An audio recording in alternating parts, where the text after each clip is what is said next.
Listen, we can talk for the next 40 minutes about Hook if you want. I'm down. I think I'm always, in a way, trying to sort of chase that feeling that I had on Son of Rambow, Black Mirror. A lot of the time, I did not know what was going on. My kind of introduction into the industry was through independent British film, and I'm grateful for that. There isn't really an excuse, even with the kind of like biggest and shiniest films, to not be at least responsible with the message that you are sending.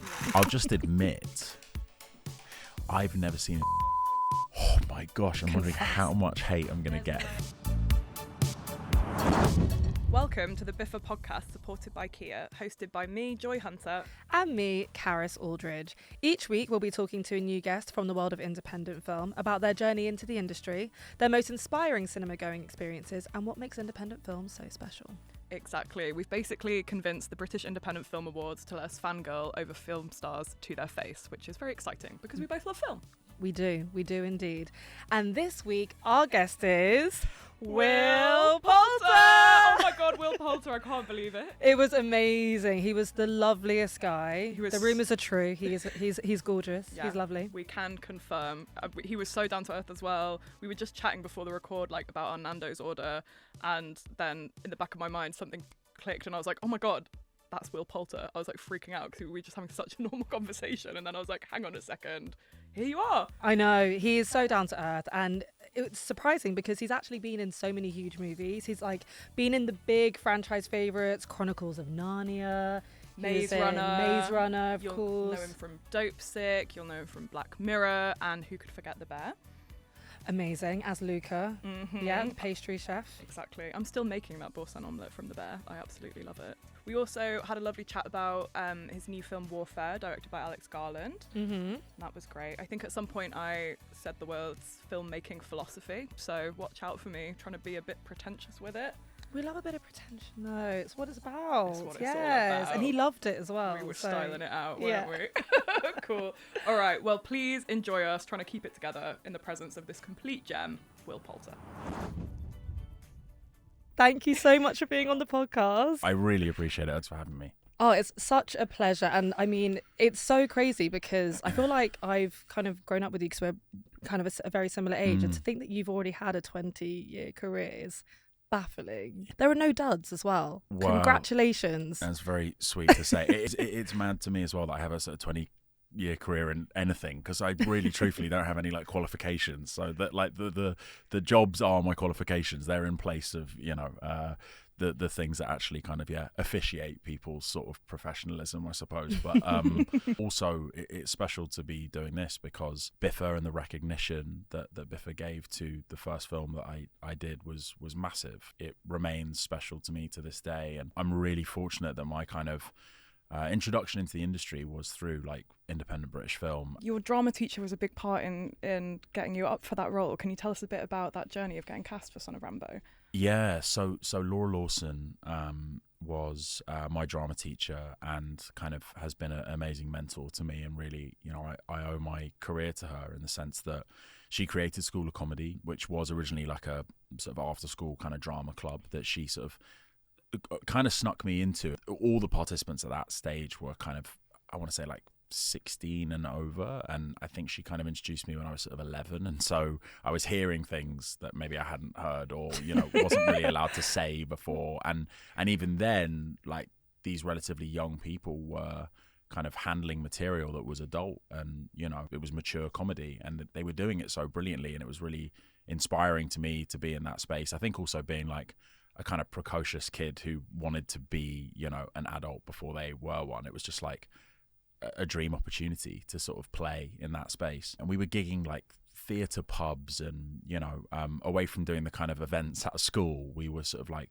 just basically performing in any space that would have us, or take a chance on a group of kids doing adult comedy, which often resulted in people just putting the phone down or throwing flyers away the second we gave it to them on the streets. We went to Edinburgh Festival with it, and that was amazing. And then truthfully, the timeline's a little bit murky. I can't quite remember when I did my first Edinburgh experience and when Son of Rambow came about, but I do know that I was 12 when I did Son of Rambow, and it was my first film. And the premise of Son of Rambow is basically two kids, who are movie fanatics, watch a film and recreate it over their summer holiday. was basically what me and Bill Milner, who's still a friend to this day, had to do. There was like zero acting required. We were 2 kids filming a movie over our summer holiday, and we had the best 8 weeks of our lives, and didn't really know what was going to come of it. I was just going to be really excited if I saw the DVD in Blockbusters. That was my goal. I was like, if I get to rent the DVD out of my family, on a Friday night at Blockbusters. R.I.P. That would be even if we're in the like bargain bucket, or do you know what I mean? And then to have that film get recognised by BIFA, get recognised at the BAFTAs, it going worldwide was crazy. You know, we had like a Korean poster for, you know, Son of Rambow. It was like, wow, really this made it to Korea. You know, things like that. Very, very cool. And my drama teacher was influential. Laura gave me the opportunity to audition. She kind of like yanked me out of a English lesson, which I was very pleased about. And I auditioned and very, very fortunately got a role.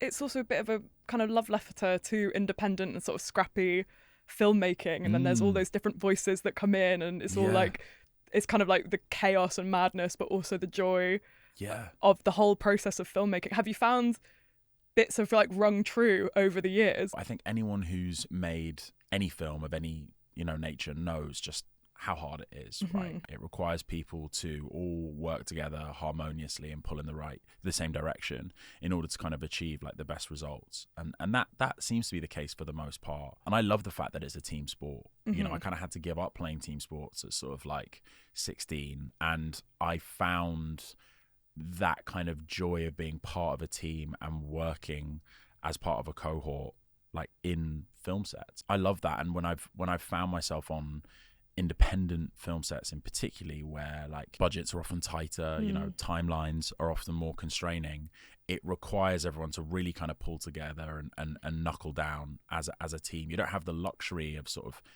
taking your sweet time and maybe doing things on a more kind of like individualistic basis. It calls for collectivism, it calls for camaraderie, and I love that, and it's definitely rung true. I think I'm always in a way trying to sort of chase that feeling that I had on Son of Rambow in a way, or trying to kind of I suppose like rekindle that feeling. Yeah. There's no room for ego when it's kind of like that. It's all just very collaborative, which is amazing. We heard that your very first day of shooting Son of Rambow was when you're in the cinema watching the film and crying. Do you remember parts of that day? Yeah, it was definitely being thrown in at the deep end, because more often than not you shoot things you know, out of continuity. Exactly. You are forced to schedule things around the fact that you just don't have that luxury of time and money to pick and choose. So we shot the first scene and the last scene on the first day, because on that day we had access to this cinema, this beautiful old cinema, and the opening scene of the movie is, you know, me pirating a film, which was also sort of oddly meta, and then the last scene is kind of me kind of watching the film that Bill and I's character create.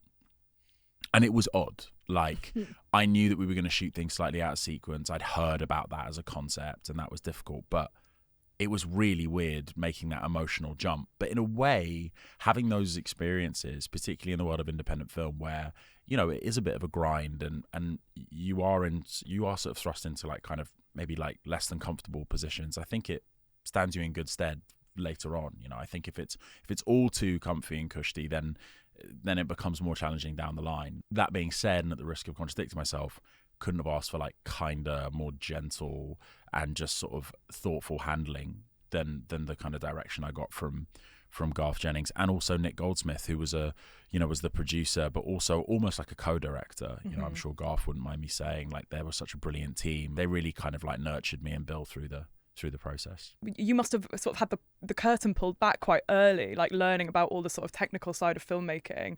Did that kind of change how you watched films? Yeah, like, could you enjoy it in the same way, having like knowing the process of filmmaking, I guess? Yeah, it's a really good question, because I think it's been to my benefit and then also to my detriment, and in a couple of different ways. I mean, one, I think above all else, it nets out as me feeling like genuinely extremely lucky that my job has so much play, you know, in it, and that it does engage my imagination and it does make me feel like a kid.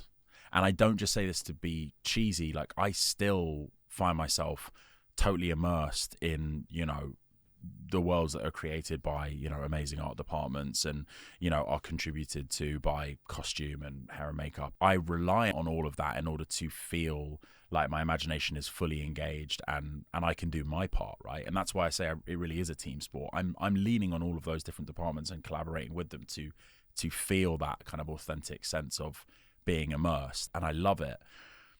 Do I watch things with maybe a bit more of a critical eye, or am I sometimes like thinking about the construction of it? Yes, but honestly, the really good stuff I think allows you to just sort of enjoy it independently of that, or even forget those things, because everyone's doing such a great job. Like when I did Narnia and I was 16, like getting to basically swim through a painting and arrive out the other side and like pop your head up and you're in Narnia in the sea. Like, yes, we did that in a series of tanks, and yes, we did it a million times, but like I really felt like I experienced that. I really got to kind of live that, and because I was a child at the time, I think my imagination was even more alive than it was now. And when I look back on it, I don't see the wires and the gizmos, and I don't see the pulley ropes. I see like Narnia, which is really cool, which is such a cool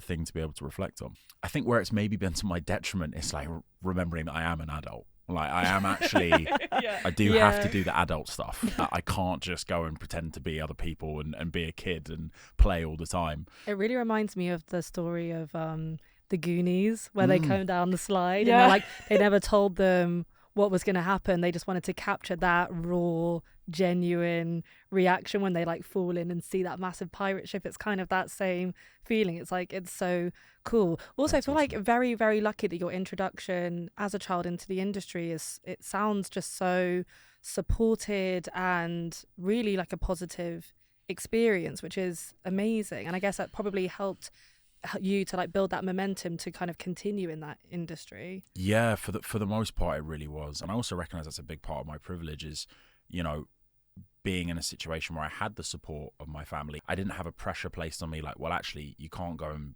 try and be an actor, mate. We need you to, make money to put food on the table. I wasn't put in that position. That's something I remain like cognizant of. The fact that I was even allowed to pursue it, is not something that's afforded to everybody, and that's definitely a privilege.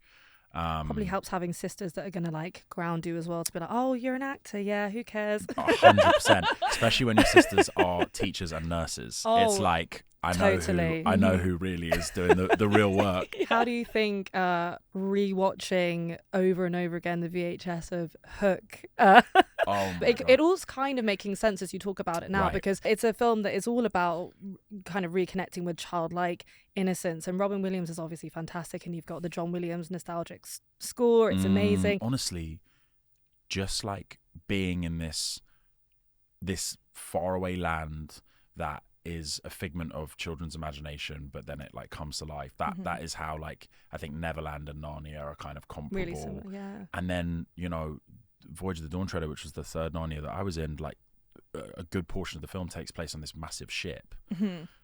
Like that's what a good portion of Hook takes place on. Like I was literally living a dream. Like living a dream. It was crazy, and I felt so lucky. Yeah, I was having a sword fight on a ship with a mouse, and it's like you just needed Julia Roberts to come in. And honestly, be like, Tink. God, I wish Tink had been part of our film. But Glenn Close was in it. Yes, and cameo. I was like, how the hell did I miss that when I was younger? But it's crazy. That mad? I know. And the Boo Boo Box. Yeah, scary. The Boo Boo Box. Oh, we were so excited to talk about Hook. I'm so glad. Yes. Listen, we can talk for the next 40 minutes about Hook if you want. I'm down. I'm like so impressed that you're single-handedly just like keeping the Hook chat alive. Thank you in for every your work. interview. I was like, yes, okay. Honestly, it's so a purist, a Hook purist. I've been like trying to work out. Like, I feel like I want a tattoo from that movie, of something from that movie, like some Lost Boy, some kind of like. Do you know what I mean? Nice, like, some kind of. I'm trying to work it out. Nice. VHS, an important part of all of our lives, I feel. Totally. Absolutely. Everyone knows and the pain of that the rewind. And that walk on your knees to the VHS. Everyone knows that thing where you're debating what you're going to watch, and someone's got to then get on their knees and walk on their knees to the VHS thing. Yeah. That's real. Nice. I think, truthfully, the first VHS film that I saw that was like a grown-up film was Titanic. And I'm pretty sure I saw that when I wasn't supposed to see it. But that was this first like cinematic epic that I saw. Also, when I reflect back on it, I'm like amazed at just how incredible the performances are and how intimate and authentic and amazing they are, even when there are like scenes where the room is literally flooding and I assume they only had like one take, you know, or like, scale. you know what I mean? Like, I will go to bat for Titanic. Like your hook, like my Titanic is your hook. Like, I watch it. Me and my friends watch it every New Year's Day, hungover, and get an Indian takeaway. It's a tradition. I want to spend January 1st with you and your friends. That honestly, sounds amazing. like, you are very welcome to come. That sounds so I've great. done it every year for the past 5 years. That's great. It's quite. I always forget how long the film is, and this is no shit because it's great. Right, it's right, like 3 hours of amazing. It's a double VHS. Yeah, of course. Yes, it was. I hadn't even thought about that. Oh my Yeah, because you kind of gosh. forget that there's a long time of them not being on the ship. Yeah. There's like a whole 45 minutes or something. True. Yeah, it's been 84 That's years. It's the length of the movie. Yeah, that one stands out with VHS. I'm trying to think cinema wise. I remember seeing Lord of the Rings in the cinema. Another epic, yes. And just being like, this is the other epics. I mean, The Matrix. So good. These films that were so major and so ambitious and really kind of just shattered any like idea that I previously had about what a movie could be or couldn't be. Like, just redefined it. Just felt like revolutionary. Those films stand out to me. And I think the Star Wars films as well, you know, in the cinema, like my brother's a huge Star Wars fan, and that was something we enjoyed a lot together. One indie film I know a lot of people love seeing in the cinema was Midsommer. What was it like working with Ari Aster, working with a top of his game mind director? like that, yeah.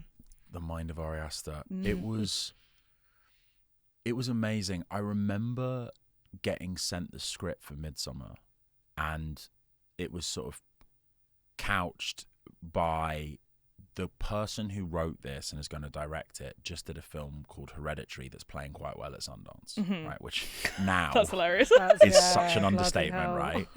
Like, and I was like, okay, cool. And I hadn't seen Hereditary at that point. I was in London when I got sent the script. I read Midsommer and I went, this is incredible. But I don't know a person on the planet who can direct this. Like, this is amazing, but like, who the hell can pull this off? This is nuts. And the margin for error is huge. And it's so ambitious that I don't understand how someone in their like sophomore effort, as they call it, like their second film, would even be able to do this. Then I watched Hereditary and I was like, oh, this guy can do it. Oh, that makes sense. Yeah, Okay, yeah. This is really the only person I can think of who Right. could do this. And so I like very eagerly messaged Ari and said, I would love to work for you. I would love to do this. We had a conversation about the character. We sort of clicked in our, I think, perception of the character and who Mark was. And I think what's so impressive about Ari is, for as visually stunning as his films are and as, you know, terrifying as they are, I think at the core of what makes them so incredible is they're based in authentic human psychology. And all of these characters are so authentic. You believe that they have entire histories and entire kind of psychological like frameworks in and around them. It's so well thought out, and everything's intentional with Ari. Like, he's so intentional with his blocking and, you know, his design of everything in the frame. That includes the characters and their personalities. He applies that same like granular kind of level of detail to who that person is. And then once you're sort of on the same page about that, he's very happy to give you the reins and sort of trust that you're able to embody them. And I just loved working with him. He was fantastic, and he's so funny. Really? He's so funny. In the like oddest, as you might imagine, way. Yeah. So funny. Oh my gosh. I can imagine needing a bit of a joke at times on that set. You may. Right. Yeah, exactly. Yeah, a bit of levity. Yeah, we definitely had that. I remember in an interview you said that Ari explains things in hairs. Yeah. A hair to the left, a hair to the right. But I think listening to you talk, and you've spoken a lot about kind of the collaborativeness of filmmaking, does that make you ever look at maybe wanting to be on the other side of the camera and do something else? There almost hasn't been a single occasion where I've wanted to direct yet. And I think that's because I feel like I've still got so much to learn. It almost at the moment is at odds with what I'm trying to learn as an actor, which is kind of not think about like all of where this the cameras are with, exactly. with the greatest respect Yeah. of whoever's behind this Yeah. camera, but just at the There are moment, you know, cameras in here, terms of what? there are. Oh Now my there's god! I thought actually we a were few just in of my them. bedroom. Yeah, this is just where we hang out. It's lovely, by the way.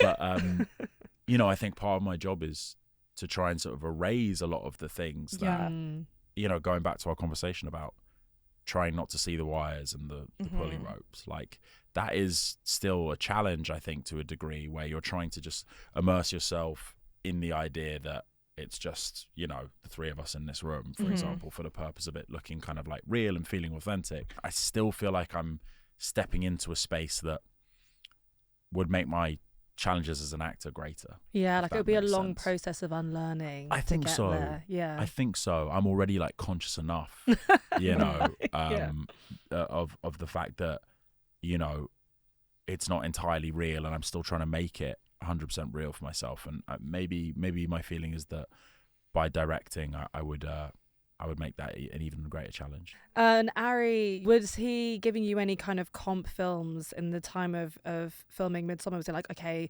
here are the films that I'd love you to watch to kind of get into character, or that feel tonally kind of in that space? Do you know what? He is the most, like, he's got Ultra the most cinephile. Yeah, he's ultra cinephile. Yeah, I and can actually, imagine. Oh my gosh, and it was like so impressive. And Jack Rayner's also like a brilliant cinephile and like has an encyclopedic knowledge of film. And just watching the two of them go back and forth, I actually just would stay out of that conversation because I would like very likely Long embarrass sip, myself. yeah. Yeah, exactly. Yeah, a lot of long sips, a lot of nods, a lot of like, but very few recommendations because, you know, both kind of like, real tastemakers in that regard. But, you know, the most helpful thing in order to kind of understand, I think, Midsommer for me was watching Hereditary, was watching Ari's work, because I think he is kind of singular as a filmmaker. I think Beau is Afraid is masterful. His short films are unbelievable. If people haven't seen his shorts yet, I mean, they're incredible. His short film Munchausen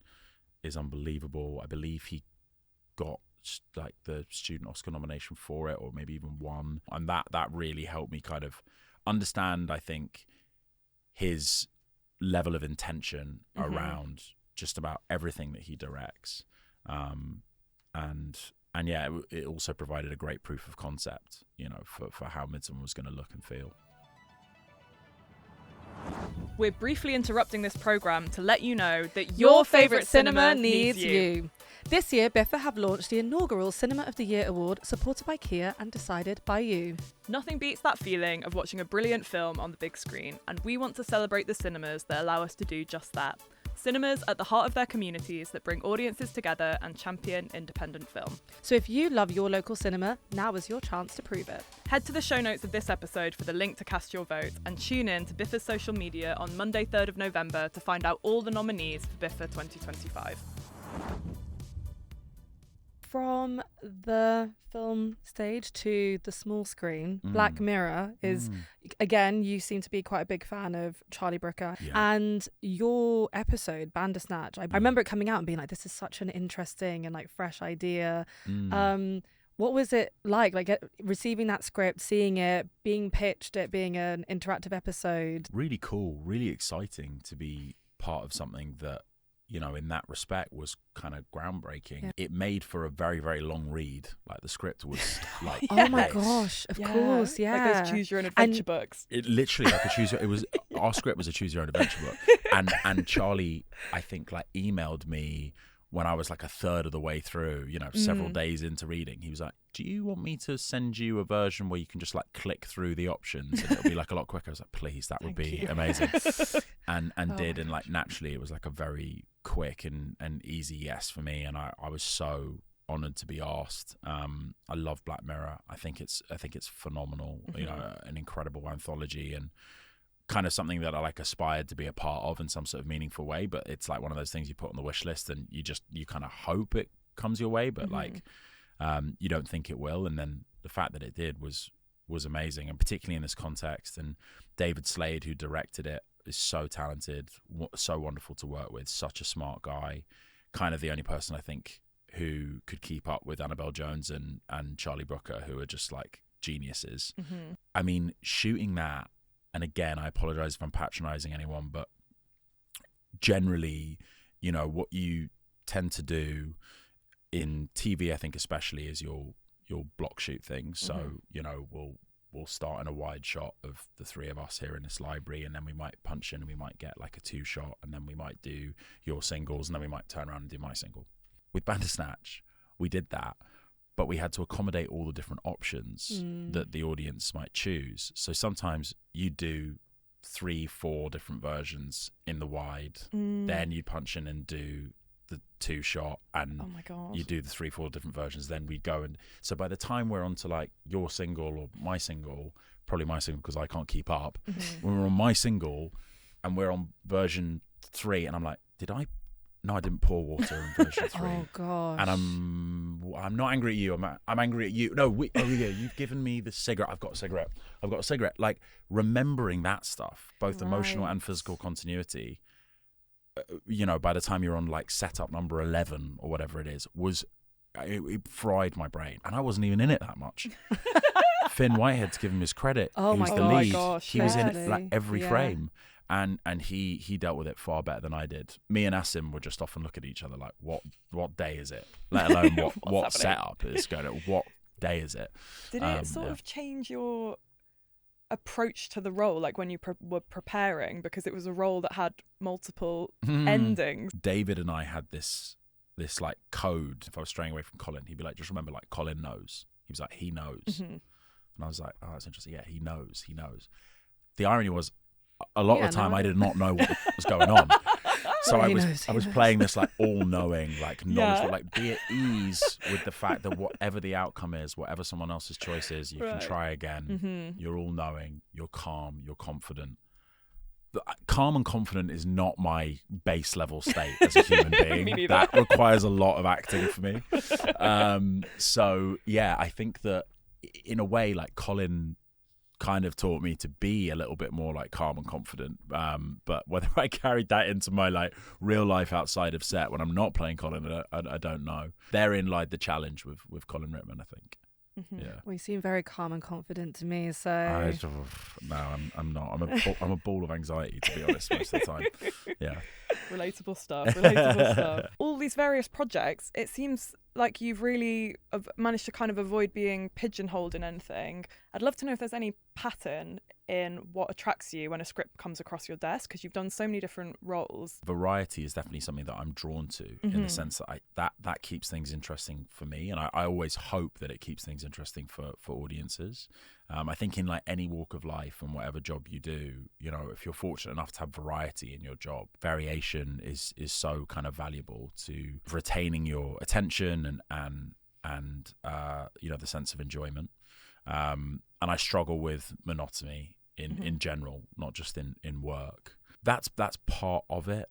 I've never really tried to discriminate according to like genre or medium as much as possible. And I think the things that have guided me have been like quality of script and quality of the kind of like creatives around that. And then I think increasingly over the years, I've prioritized 2 other things in a major way. I think getting to know the people that I'm going to be working with as well, and really kind of understanding how they work and how they function is of increasing importance to me. Life's too short to kind of just sort of like blindly kind of jump into, you know, working with people who you don't necessarily get to know or kind of understand where possible.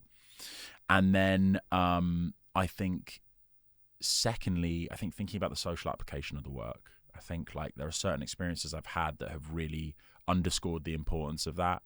I think Detroit and doing Detroit with Catherine Bigelow was definitely I love name dropping Catherine Bigelow. I'm like, that's such I felt myself do that, by the way. Doing Detroit, that really was a catalyst, I think, for me in terms of trying to find projects or find ways in which as an actor I could potentially amplify the opportunity that does exist to draw attention to certain things, and that's without sounding too lofty or sort of conflating the importance of actors to anything else.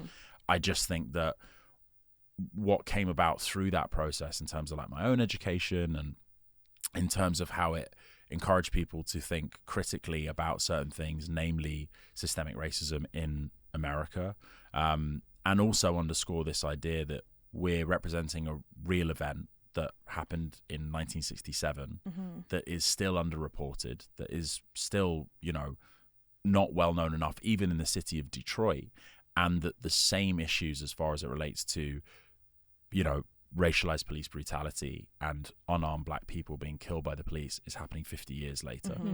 Like, the opportunity just to sort of draw attention to that and then see, some positive change come about from that was really encouraging. For example, we got to meet with the Detroit Police Department afterwards, and the chief of police at that time was showing it to all new recruits coming into the police force. Oh, that's amazing. Oh my gosh. Which, like, that's small, great. do you know what I mean? Small things like that were like really encouraging. Or, I think some of the conversations that I've been able to have, and some of the sort of, I think pressures that were placed on people in power to affect change around the opioid crisis, and by way of working on Dopesick, I was just in proximity to some really amazing conversations and really, really inspiring action. Now, I can't really quantify to what extent Dopesick contributed to that positive change, but just having the opportunity to even just like raise awareness to a viewer around addiction and how addiction can take hold of people, and that actually there is a lot of very kind of harmful stigmatization around what it is to be an addict or what it is to suffer from opioid abuse disorder. It's misunderstood. And I think that in the world of media, like, we do have a responsibility to think very carefully about how we are representing these themes, because it is, to some extent or another, sometimes the only way that people understand these things. Sometimes the only contact people have had with an addict or addiction as a theme is through the TV or via film. So framing becomes very important. Exactly right. Yeah. It seems like to really be good at acting, I wouldn't know, I've never done it, but is to really have empathy, taking the projects on that you have done, Detroit, and Dopesick, which I absolutely loved. I think Michael Keaton as well. That scene where you go, heartbreaking. I love Michael. Because I have to say, I knew bits about the opioid crisis, but being able to watch that and really understand it did change my perception on the whole thing, so it is affecting in many ways, and it's not something to take lightly. So important work for sure. And I think in a way I'm experiencing what I hope the viewer will ultimately experience, or an audience member will ultimately experience when they watch the project, which is that opportunity to kind of walk in someone else's shoes and just kind of know more in order to maybe like do a bit better, what I mean? And that is the greatest privilege of what I do, is the opportunity to kind of empathize with someone else's experience that is different to my own, learn about it, and then understand what I can do in my own life, and what amendments can I make, what changes can I make in order to sort of maybe make things a little bit fairer, or kind of improve the experience for that person. And the idea that audience members might watch something and practice the same thing is so exciting.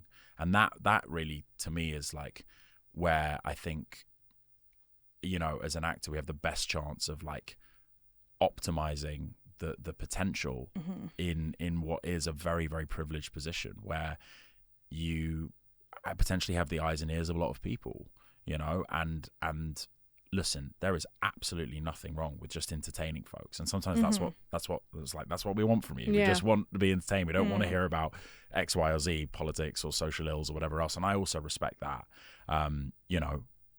Hook was just an amazing. Got to bring it back. Yeah, got to bring it back. Bring it right back. That's why we're here. Talk about Hook.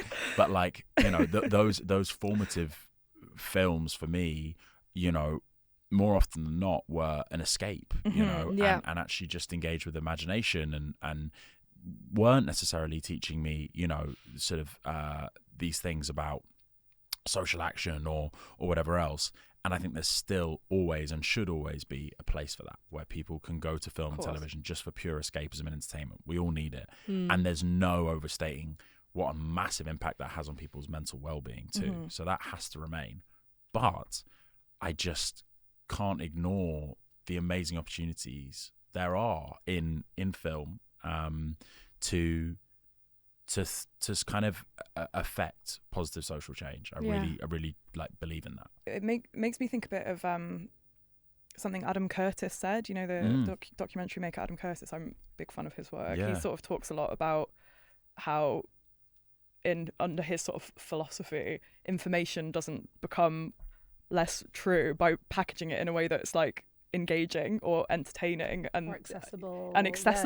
Exactly. So true. And you know, I wouldn't want to use the word entertaining about some of these shows and films like Dopesick or Warfare, but they are engaging. They're using those storytelling tools to spread that message, and I think that really, the impact of that can't be understated. I think that is, rightly or wrongly, where a lot of us get in touch with these histories for the first time. Like, we don't all sit and read these history books. I mean, maybe we should, but cinema is a place where we can do that, right? Yeah, and amplify voices that have maybe not always been heard. Totally agree. Yeah, I love that just because it's being, you know, packaged in a kind of an entertaining way, in inverted commas, doesn't mean the information is less true. And also there isn't really an excuse, even with the kind of like biggest, kind of showiest and shiniest films, to not be at least responsible with the message that you are sending. Yeah, you know absolutely. what I mean? Like there's always an opportunity to do that.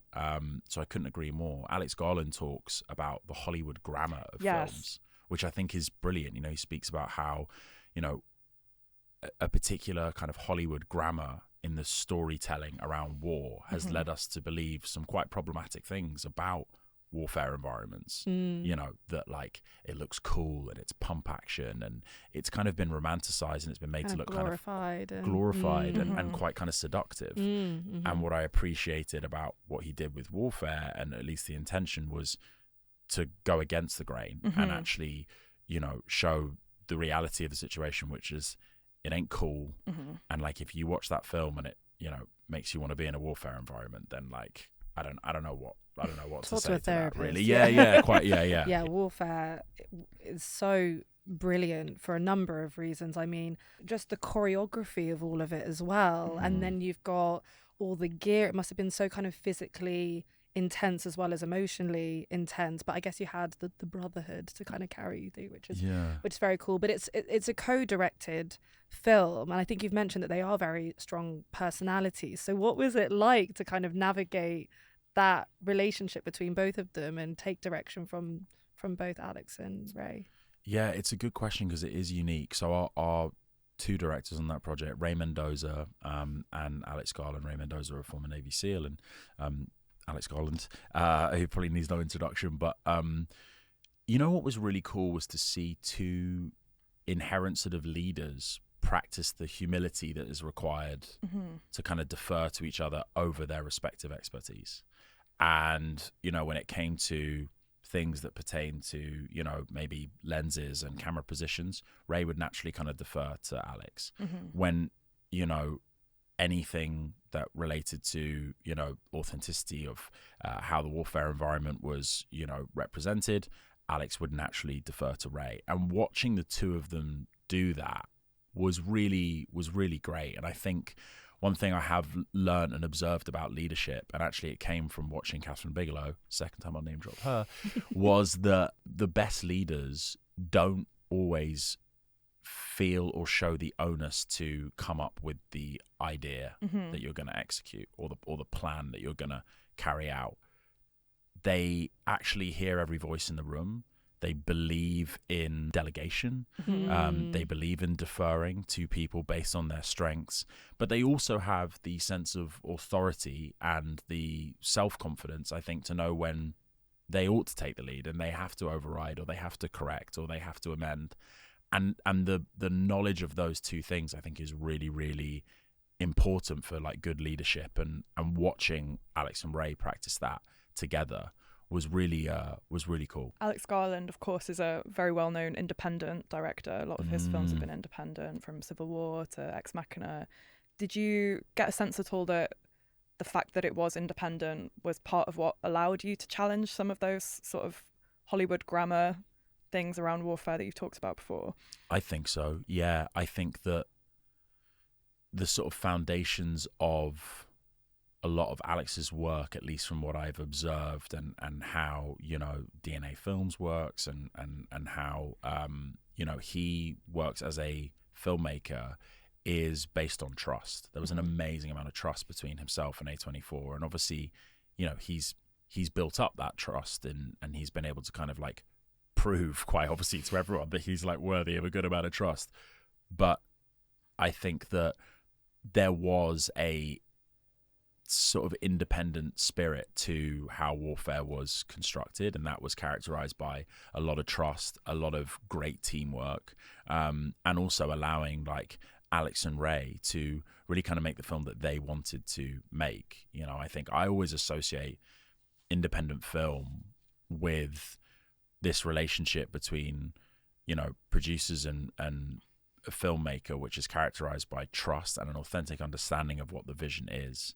Like, I don't see people kind of like, you know, in a disjointed way where loads of money is, you know, in the equation, kind of, you know, making one film and the filmmaker's making the other, and then there's a load of conflict to sort of try and like get on the same page at the end of the day. Like, my understanding of how independent film is made and what I love about it is that people are all holding hands all the way through and kind of all walking with each other to the end point. And I love that. I like, that's the sort of environments that I really like love being a part of, and it's synonymous with independent filmmaking in my mind. Talking of independent filmmaking being a team effort, one thing that really struck me about Warfare was the sound and the sort of the lack of score, which kind of maybe goes back to that Hollywood grammar point. And that was Glenn Fremantle on sound, who's worked a lot with Alex Garland and won a BIFA last year, just saying. Yes. Did you have a sense of that? Because obviously all of the sound happens in post, but was that something you were sort of aware of on set? It's a great question. Also, Greg Fremantle's just like an unbelievable sound designer, and I think all of his work with Alex is extraordinary. And plus, whole sound team as well. Whole sound team as well, and our editor Finn as well, who's just, she did the most unbelievable job. I mean, particularly when you think about how much footage we threw at her at the end of every day. Like, we did, I think our record was 67 setups one day, which is like outrageous. It's a little bit like dropping a mosaic from the top of the Empire State Building and then being like, can you put that together for us in just like a nice like picture? Yeah. I did know that because the intention was to try and challenge this Hollywood grammar, I knew there wasn't going to be a score. And I knew that living in the silence and all of the sort of real sounds was a massive part of creating that. And actually there's only one sort of song really in the movie, which is Call on Me. Yeah, thanks for ruining that, by the way. And that, yeah, exactly. I know. Yeah, that does slightly like jar people.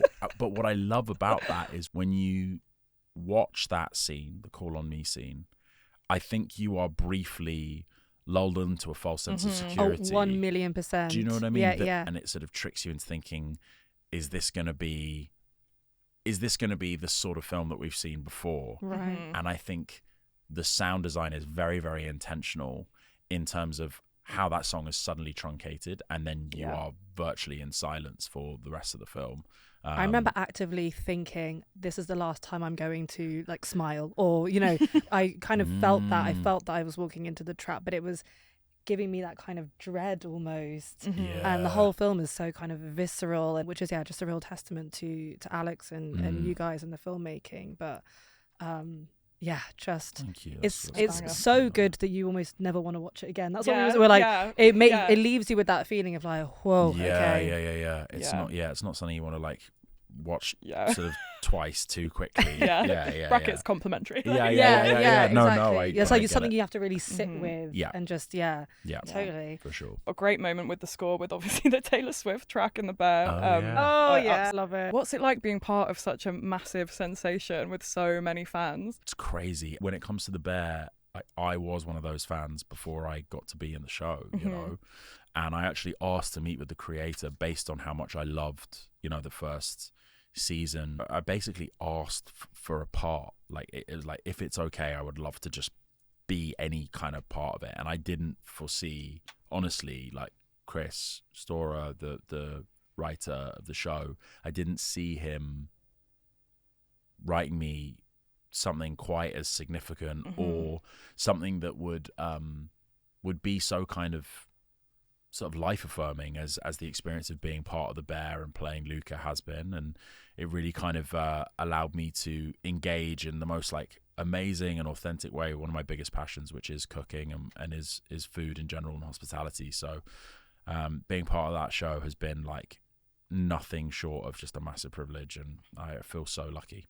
It's awesome. And the fact that you were able to kind of go and work in some incredible places as well to kind of prep for it and be a pastry chef must be pretty insane. How does it feel, though, to be the only character that's actually calm amongst such intense chaos? I feel like everyone else, you know, Jeremy Allen White's just like, yes, chef. And you're like, hey, I love it. It's amazing. Yeah, as discussed, that's where the acting comes in, is to act like I'm calm and know what I'm doing. But no, and that's, you know, that's also partly like based on a lot of the people that I interacted with and worked for, namely like Lee Tin and Black Axe Mangal, you know, like who I got to work for, Courtney Storer, who's one of the producers on the show. In the kitchen, she's just like so cool and calm. Connor Gadd at Trullo, Dave Barron at Pajoli and Celine in Santa Monica. You know, these chefs who practice kind of, you know, a quiet authority, but also, you know, didn't resemble, I think, what a lot of how people understand chefs to be. The old idea of what a Gordon chef Ramsay, is that, right? Exactly. The chefs, Hell's Kitchen kind of vibe. Yeah. I think really like important that, you know, that concept of, you know, a shouty chef or whatever is also like challenged, and you see that actively addressed in the Bear. These high performing individuals in pursuit of very, very difficult goals are kind of portraying who they want to be as people in order to get there. In my mind, Luca maybe was headed that way, you know, and had to do a lot of like self-work and development in order to, I think, get back on a track where he knew how to live outside of the kitchen. And there's a scene between myself and Liza where we talk about pressure, and that scene, you know, was something that Chris and I spoke about as being kind of quite revealing of that, you know, yes, this is a passion. Yes, we're all ambitious. Yes, we love what we do, but we also have to learn how to live outside of this environment when that pressure isn't on us. And, you know, who are we outside of kitchens is very, very important. I also really loved, I think you were maybe talking on, was it Table Manners, about how it made you realise the connection between cooking and acting, and that it's evoking the same emotions and that nostalgia and memories. I thought was really interesting, because it's a parallel that I don't think, well, I hadn't made it before, and I'm not sure a lot of people had, and maybe that's part of the success of the show, you know, is that it's doing that really successfully. It's something that I came to realize kind of along the way. I was like, why do I love cooking so much, and why is the feeling of like producing food and giving it to someone and them eating it, why is that such a intimate, fulfilling, amazing experience? And I sort of realized that both acting and I think the art of cooking are sensory experiences. And actually, I'd maybe argue that cooking is a more complete sensory experience, in the sense that as an actor, I can appeal to your sense of sound and your sight. But as a cook, you know, you can appeal to people's sense of touch, taste, sight, and sound and smell. You can do all five. And you're also translating emotion through this medium. You know, you're using your own experiences, your own memories, your own emotions, your own senses. You're putting it into food, and then you're appealing to someone else's senses, and you're trying to elicit memories, nostalgia, sensations, emotions out of them. So that realization, you know, allowed me to, I think, understand my love of cooking and my love of food, but also I think why it is such a special experience, and why it's so fundamental to the human experience, and why so much good comes out of it. There's nothing like a plate of food someone you love's cooked for you. It's there like you go. The best feeling. I agree. And your other big cooking show, Big Zeus, Big Eats, you were on that. Oh, Oh that my was god, so I'm good. obsessed with I that. loved it. And I love Big Zoo. He's the best. Zoo's the best. Do you have a favourite cinema snack? What's your go-to? I'm a pick and mix guy. Okay, nice. I'm a pick and mix guy. Sweet and tooth. Sweet tooth, definitely. The ultimate one for me, and it's like, it's very, very key you get the texture right here. But you know the cherries, like the sour cherries? Yes. They are my absolute favourite. Right? I love them the so chew on much. those things? Yeah. Outrageous. You know there's good. some heavy chemicals in there. And I'm here for it every and time. zero cherry, Yeah. but we love. But we love. And do you have a favourite cinema in the UK? It's between two for me, the Ritzy in Brixton. Banger. Ritzy, I love Ritzy. really love Ritzy. And then also Genesis Cinema. I used to live around the corner. Just a lovely team of people there. Those two cinemas are my favourites. Really Nice. good picks. Is there a film you pretend to have seen, but actually you haven't, Will? Oh my gosh, I'm wondering how much hate I'm going to get. We're not judging you. I'll just admit, I've never seen an Indiana Jones. Not just one, like none. Ooh, That's well, okay. You've got Hook. exactly. It's fine. I've got Hook, but that's pretty bad, isn't it? It's not the worst thing in the world. I came to them quite late. Right, okay. Yeah, it's I just do what okay. you were talking about. When people start talking about Indiana Jones, I just do that. And you go, Yeah. Yeah, I think we've all been guilty 'Cause, you of know, that one. What else can I do? It'd be great to know if there's a role that you wish that you'd played or a film that you're like, God, if I could have been in that, would have been amazing. Sounds like you've got yourself I into mean, most of them, though, that you really honestly, wanted. I am really lucky in a sense that like a lot of people who kind of on my like bucket list of people to work with, I've been able to work with them thus far, which is Barry Jenkins. crazy. Catherine Bigelow for the hat trick, she was on that list. We did it. Yeah. Do you have a nickname for her? Because in my head I'm thinking it's Big Meister, and I don't know why. We sometimes say KB. Okay, I would never that's say that a lot to more her. civilized. I would than never say Big that to Meister. her. That's not. Okay, that's, she's no. Catherine. Yeah. Okay. Yeah. Catherine. Yeah. Okay, nice. But sometimes, like affectionately, we'd be like KB. Lynn Ramsey's still on my bucket list. Oh, I haven't that's worked with Lynn amazing. Ramsey. Yeah. Speaking of but, Lynn Ramsey, is there a British independent film you could recommend everyone to see? I mean, this sounds obvious to say, but Shane Meadows, This Is England, Nice. is just.